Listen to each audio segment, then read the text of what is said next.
Welcome back, everybody, to Northwest Small Batch Brewing. I'm Steven, and what the heck is going on here? This is a brewing channel. What's all this? Here's the thing. I thought many years ago, like 30 years ago, I actually went to culinary school. I never went into cooking, but at any rate, I do have a background from very long ago. And I thought it might be fun to sprinkle in some videos on how to cook with your beer. Different recipes. I would say you can pretty much cook with any kind of beer except for IPA, like heavily hopped beers. Those just maybe are not so great for cooking with. Obviously the darker stouts are better for like dessert stuff like cakes, and then all the lighter stuff is good for just about everything else. So today we're making beer bread. So before I get started, gosh, this channel's nothing without you guys. So if you're new here and you like brewing, you like beer, you like cooking with beer, I don't know, anything like that, maybe consider subscribing. Click the bottom of the page. It's free, there's no cost, and you can adjust the bell icon so that you get notified every time I put out a new video. And that helps me keep motivated to keep putting out new content. You know what I'm going to do? Hang on. Let me pause for 1 second, and I'm going to see if I can put an overhead view so you can see better.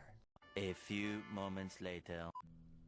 Okay, it's a little wonky, I admit, because of the camera position and everything, but now you can get a more overhead view. So in the bowl here I have, as I said, 3 cups of flour. It's just all-purpose flour. I did sift it, but I don't think you really need to.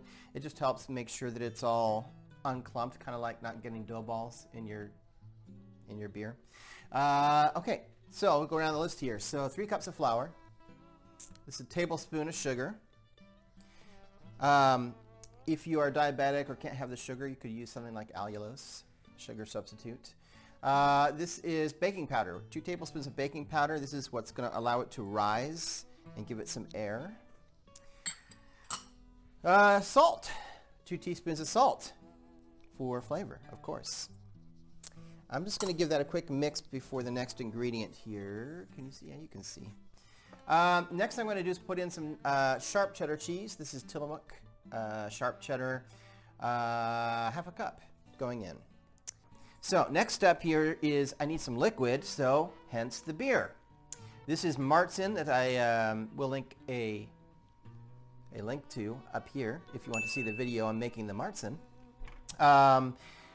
Yeah, just poured in 12 ounces of Märzen going in. Oof, it's gonna make a mess, huh? Didn't even consider that. Look at all these dishes. So, it smells wonderful, by the way. So we're gonna mix this all up, get it nice and homogenized, and I will probably speed this part up so that you don't have to sit here and watch me mixing this for an hour. Non più tra I farfalloni amoroso, notte giorno di torno girano, delle belle turbando al riposo, Narcisetto a dolcino d'amor. Delle belle turbando al riposo, Narcisetto. I'm back. So you can see when you're done mixing it, it gets dry enough that it will actually pull away from the sides of the bowl. But it is not a yeasted bread, so you're not gonna, have to worry about kneading this or anything. And now I'm gonna move it. Move it.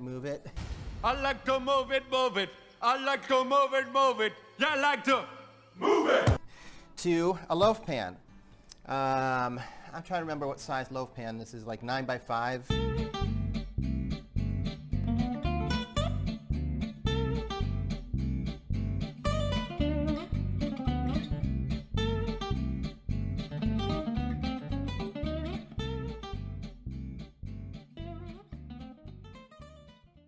Back to the bread. So just try to get it even.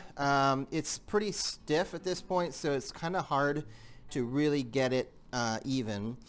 I should have told you ahead of time, and I didn't, and I'm sorry. I melted 4 tablespoons of butter in this little bowl here, and I brushed the inside of this pan with some of that butter. Not all of it, just some of it. Just so that hopefully this bread won't stick so much when it's done. All right, I'm not going to go too crazy. This does not have to be, you know, beautiful and perfect. I probably should have remelt this, but that's okay. I'm just going to brush it on to make sure it's even, and then if there's anything left, you can pretty much just pour it on. So you do 4 tablespoons of butter melted. You brush some of that on into the pan itself, and then the rest of it just gets brushed or drizzled or whatever on top of your bread. And actually is making it a little bit easier for me to even this out. Make the, you know, make it more even. So that's nice. All right, so this is going to go in the oven, 375 for 45 to 50 minutes. And again, I will see if I can convert that and put, you know, the rest of the world's measurements up on the screen for you. And of course, I'll do that in the recipe in the description as well. So I will see you back here once it's cooked or baked, and it has a minute to cool down just a little bit. So I'll see you in a few. 1 hour later. Well, here we go. We're back, and the bread is ready. Man, I wish you guys could smell this. It's one of those things I wish was, you know, I could smell like all the time in my house. It smells so good. If you don't have one of these, it's just a little tester. Basically, you can use a toothpick, but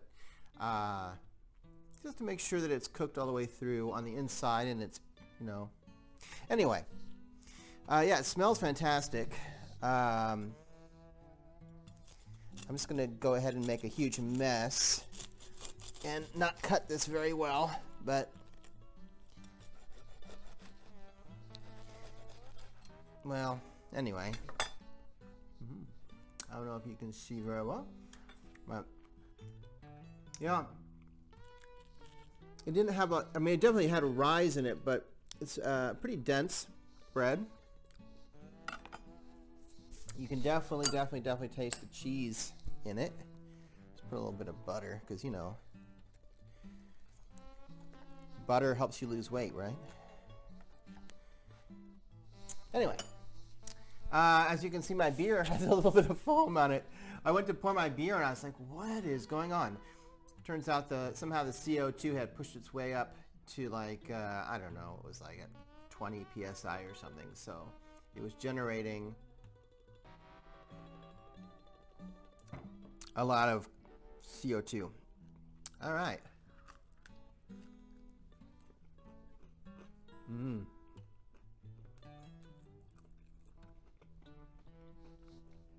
I think the margin's a good one for this one. There's no question that the beer makes a huge impact on the flavor of the bread. Crunchy one. Because the only liquid that's in it is from the beer. It's good. All right. That's it for today. I'll have the recipe in the description as always. And I'll see you in another week for another video. Maybe it'll be cooking, maybe it won't. But I'll add a new playlist for cooking with beer, and I'll slowly, you know, throw some stuff in there as I go. So I'll see you then. Thanks for stopping by. Thanks for watching. And as always, keep on cooking. Cheers.